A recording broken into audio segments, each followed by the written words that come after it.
Hey, I'm Roland with Mobile Geek Sam. We were here at IFA 2014 with Samsung, as you can easily tell.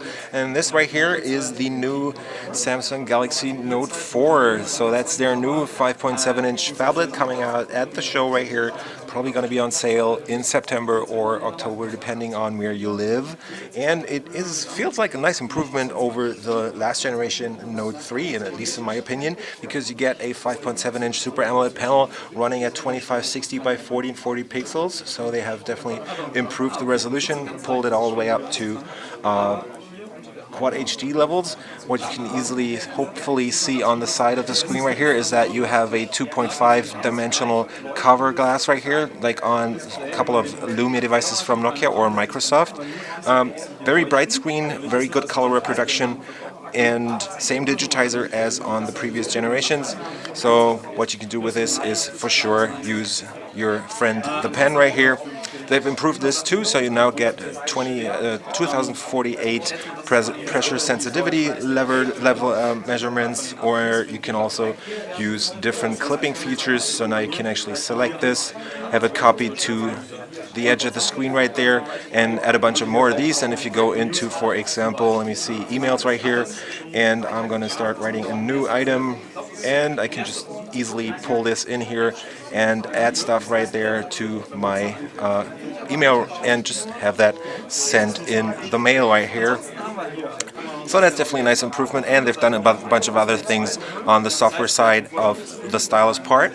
Definitely a nice improvement. Other than that, we have a Snapdragon 805 in here, so that's the 2.7 gigahertz quad core from Qualcomm, but that's only in the LTE Category 6 version that's coming out, and in Europe and the US too, because the standard version actually has Samsung's first 64-bit octa-core SoC in here. So we're talking about the Samsung Exynos 5433, which is also launching in this device. So we have 4 ARM Cortex-A53 cores in here and 4 ARM Cortex-A57 CPU cores running at 1.9 gigahertz in this case. It's a bit slower than the Snapdragon chip, but overall the performance should pretty much be the same. Let's talk about the rest of the specs up here. We have a 3.7 megapixel camera that has a 90-degree viewing angle and an aperture of 1.9 f-stops. Brightness and distance sensor, earpiece right there, and on the bottom you get the standard or trademark Samsung hardware buttons. Again, the home button is also doubling as a fingerprint reader, and you get the lighting up buttons right here. What's also pretty nice is you have this aluminum frame as promised from Samsung, or not really promised, but as the leaks already showed. So you have a painted aluminum frame. It's available in bronze gold, this black version, there's a white model, and there's also a pink version coming out. Other than that, on the back you have this leathery look. You can, as always, remove the back easily. There should be some place where I can actually pull this off.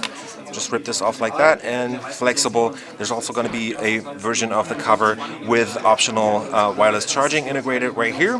This model doesn't have that. We have a 16 megapixel camera on the back, and nice new feature is optical image stabilization. So not as on the S5, which doesn't have that, but the Note 4 now sports optical image stabilization. We have a 128 gigabyte micro SD card slot right here, micro SIM card slot, and the trademark, or nowadays trademark, fingerprint reader, not fingerprint reader, but heart rate sensor up here that now also doubles as a shutter button for the camera when doing selfies. We have a single LED flash and a 3220 milliamp hour battery that definitely should give you a pretty decent runtime on this device. We have the speaker down here, and yeah, that's all I can tell you about that. We have the stylus right there, and that's pretty much it. Up on top you also get an infrared blaster, 3.5 millimeter headset jack, and this right here is one of the 3 mics that are integrated into this device, because down here where the stylus is, there's also one mic and another mic, and Samsung is using this for directional recording, so you can switch between the voice sources. So when you're in a meeting or whatever, you can actually disable a speaker depending on where he's supposed, or where he's sitting in the room. So you can definitely make it much more easy to follow along on meetings that you've recorded in noisy areas like where we are right here. So this is where the pen goes. And yeah, that's pretty much it. What I did forget to mention is that this is just a standard micro USB 2.0 port on here, so definitely departure from the Note 3. Samsung's reasoning behind switching back to the micro USB 2.0 is because the Gear smartwatches actually only use USB 2.0 micro USB ports, and they don't want to put two different kinds of charging cables into the box when this goes to market.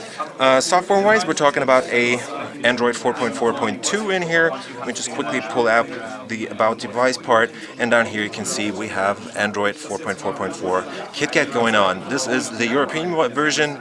In this case, it should be a Qualcomm 4G model, so that's definitely the Cat 6 300 Mbit model of the Galaxy Note 4.